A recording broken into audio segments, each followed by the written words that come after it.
You're right in the middle of one of the hottest summers on record. The days are filled with bright, scorching sun and searing heat, and you've been laying around with your air conditioning on full blast just to try and cool yourself off. Sadly, it's not really working, and the heat is becoming way too much. But then you remember there's this married couple that lives near you, with no kids, and they happen to have a swimming pool in their yard. Normally they keep to themselves, they'd never let you use their pool, but they've gone out of town for a few days. Besides, the heat is killing you. You're sure that the neighbors wouldn't mind if you just took a quick dip, as long as you clean up after yourself. They probably wouldn't even notice you were even there. Cautiously, you make your way to their house. It's an unremarkable place similar to most of the other houses in this suburb of New Mexico. After checking that there's nobody else around, you climb the 2-meter-high cinder block wall that stands around the back garden. As you drop to your feet, sweaty and panting from the unrelenting summer heat, you see it. The pool. Your salvation. Water never looks so appealing. Immediately, you step barefoot across the sun-scorched tiles and sit on the edge, legs in the water. It's cool and refreshing, perfect for a day as hot as today. You're already changed and wearing your swim trunks, so it doesn't take long for you to paddle out to the middle of the pool, letting that chilled, clean water cool you off. As you're taking a dip, you notice the pool's jets turning on automatically. It's a little bit odd, but you shrug it off. That couple clearly shelled out for a pool with a lot of fancy bells and whistles. But extra features aren't why you're here. You came because if you didn't, then you could have melted under all that sunlight. Floating on the surface of the water, you relax with your arms behind your head and close your eyes. You don't have time to realize that coming here was a mistake. Instead, you start to feel relaxed, so calm, so tranquil. You're one with the water around you now. It's almost as though you could just disappear. So, you do. The police never find any trace of you. Everyone else simply writes it off as a random disappearance. There's not even so much as a scrap of your body left in the pool, just the clear, clean water. Why? Because the swimming pool you decided to take a cooling dip in wasn't an ordinary pool. It was SCP-242. But don't worry. You won't be the last to make that costly mistake. What you didn't know is that the married couple who live in that house are secretly a pair of SCP Foundation doctors. The house isn't even theirs. The Foundation procured it after the former owner, a retired out-of-state landlord, strangely vanished. He had been struggling to find anyone to rent the place, so he eventually decided to give up on the property game and move in there himself. After 3 days, he was never seen again. Now that house has only one rule that must be followed above all else. Do not swim in the pool. SCP-242 is, at least to the untrained eye, just an average swimming pool. A decent 9 meters in length, 4.5 wide, and it holds around 53,000 liters of sterile pool water. Like we mentioned before, it's even got some nifty features like water jets, a dual waterfall, and a built-in vacuum unit for sucking out any impurities. And we mean any impurities. You see, SCP-242 does go by another name, the Self-Cleaning Pool. And while that might not sound as foreboding or dramatic as the Scarlet King or the Wendigo Skull or the horrifying nasty dude of ultimate badness, okay, we made that last one up, we can assure you that you don't ever want to suffer the fate of taking a swim in this pool. There was an incident a while ago, recorded by the Foundation through a secret hidden camera. The house where SCP-242 can be found had been left vacant for a time, and once again some opportunists decided to take advantage of the empty swimming pool. This time it was a couple, a man and a woman in their early 20s. They climbed up the back wall, undressed, and even stole a couple of plastic inflatable rafts from a shed in the house's backyard. The water jets switched themselves on, startling the girl, but her boyfriend told her not to worry. The filter to clean the pool was probably just on an automatic timer, right? Surely it wouldn't have been anything to worry about. After swimming together for around 24 minutes, the couple both agreed that the water felt warm, tingly even. Both of them climbed onto their rafts, eventually falling asleep while still holding each other's hands. But almost half an hour after the jets had started, something caused the 2 rafts to burst. The couple awoke, startled by the loud pop of the splitting inflatables and being plunged back into the water. The pool around them immediately began frothing violently, deep red streams of blood swirling through the water as the couple screamed in fear and agony. Both of them tried to desperately swim to the edge, hoping to leave the pool and get to safety. But unfortunately, that plan didn't work. Before they could reach the edge, the man and the woman were pulled under the surface of the raging water, their limbs thrashing as they still tried in vain to escape. Eventually, they vanished under the crimson, bloody water. The frothing slowly began to calm, and the red in the pool dissipated, once again becoming clear after 48 seconds. The couple were never seen again, and a cover story was leaked to the press by the SCP Foundation 2 weeks after they went missing. According to them, the pair had eloped together somewhere in Mexico. If only. That sounds a lot nicer than what actually happened to them. So this swimming pool clearly has some anomalous properties, that much is obvious. But what exactly are those properties? How exactly does SCP-242 work?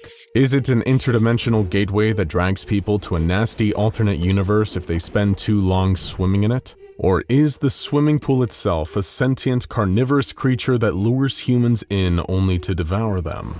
Maybe the water is teeming with invisible flesh-eating piranhas that can strip the meat from the bone in a matter of seconds. Well, good guesses all around, but actually, it's none of these. It's unclear what causes the pool's anomalous effects. It could be a property that is completely unique to the water contained in SCP-242, or maybe it's down to the exact shape and measurements of the pool itself. It could even be a combination of both. But whatever the cause, the result is always the same.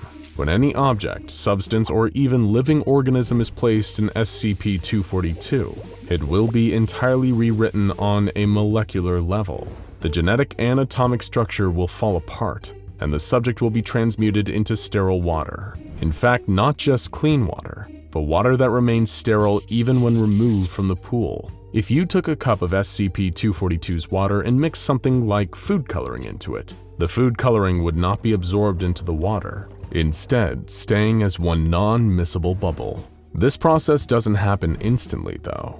It can vary depending on how contaminated or complex the substance placed in SCP-242 is. For example, water sampled from a nearby river was sterilized and purified by the pool in about 7 minutes. A sample of stagnant pond water riddled with various diseases and germs took 11 minutes longer. What about 50,000 liters of coal tar? Well, that one took a little longer, 12 long days to be exact, but was still turned into pure sterile water. And as for a living human being, maybe ask that couple that took a dip in the self-cleaning pool. The Foundation is naturally fascinated with the pool, and after extensive examination, they have determined that SCP-242 doesn't seem to have been intentionally designed for the specific anomalous function it performs. The components of SCP-242 beyond the pool itself, the filter, the vacuum, the pipes, none of these parts nor anything about the swimming pool's design appear to be responsible for disintegrating matter until only water remains. You might have noticed that in the case of the ill-fated couple who took a swim in SCP-242, the water jets and waterfall features switched themselves on automatically before the pair's grim demise. Somehow these features are able to activate without the need for electricity, as disconnecting the pool from a power source will not stop the jets and waterfall from coming on once a non-water substance is placed into SCP-242. The same goes for the pool vacuum, which apparently cannot be jammed or malfunction, even when the bottom of the pool is awash with viscous liquids like that coal tar. The vacuum will continue to operate as normal, scrubbing away at the floor of SCP-242. The one part of the self-cleaning pool that doesn't work as you would expect is the water filtration system. There is never any water being cycled into the pool nor out of it. As a matter of fact, the pipes connecting to the filtration system have all been removed. Then again, who needs a filtration system when your backyard swimming pool can just spontaneously reduce anything to clean water? But that raises another frightening thought. Everything that the pool has ever taken and converted is still in there. Animals, objects, people, just swimming around you. Perhaps if they could still think, they'd scream and shout and tell you to get away. to run while you still can. But the second your skin touches the water, you're destined to be with them forever and ever and ever. It's enough to send a liquid chill down your spine. Okay, so if it's not the actual physical pool that causes these anomalous effects, that must mean it's something in the water, right? Perhaps some microscopic flesh-devouring microbe, or some ancient curse that was placed on the water before it was used to fill up the pool. Surely if you took a cup of water out of SCP-242, it would still break down structures on a molecular level, leaving only more sterile water. Well, the researchers working at the SCP Foundation thought much of the same and conducted a series of tests to determine the exact properties of SCP-242's water. One test involved submerging 2 D-Class test subjects, each wearing an atmospheric dive suit, into SCP-242. The goal was to determine if it was safe to consume the water from SCP-242 while both inside and outside of the pool. Test Subject A was lowered into the water and instructed to drink from a metal straw by their mouth. The eyepieces of their goggles were blacked out, so they couldn't see what they were drinking from. Subject B filled a barrel with the same water from SCP-242 and then was made to put on an atmospheric dive suit, but instructed to stay out of the pool. Test Subject A was told to drink directly from the pool, remarking that the water was warm and had a bit of a noticeable chemical aftertaste, but was otherwise normal.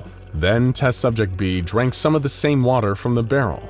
Apparently it was cool and tasted of, well, nothing, just like water usually does. After a moment more of drink, Subject A began belching, finding that they had uncontrollable gas. The water had begun to feel warmer, stinging the subject's mouth, while for Subject B, the water from the barrel stayed cool and refreshing. The Foundation doctors overseeing the experiment instructed Test Subject A to keep drinking, which they did until it felt even hotter to the taste. One of the D-Class's fillings even fell out, and eventually the structural integrity of Subject A's dive suit failed, presumably disintegrated by the water from SCP-242. After a few muffled screams and gurgling noises, Test Subject A wasn't heard from again, and we can all probably guess why. As for Subject B, they kept drinking from the barrel, suffering no adverse effects, even after 17 long hours. There were no noticeable psychological or physical changes. Even their urine showed no traces of abnormality.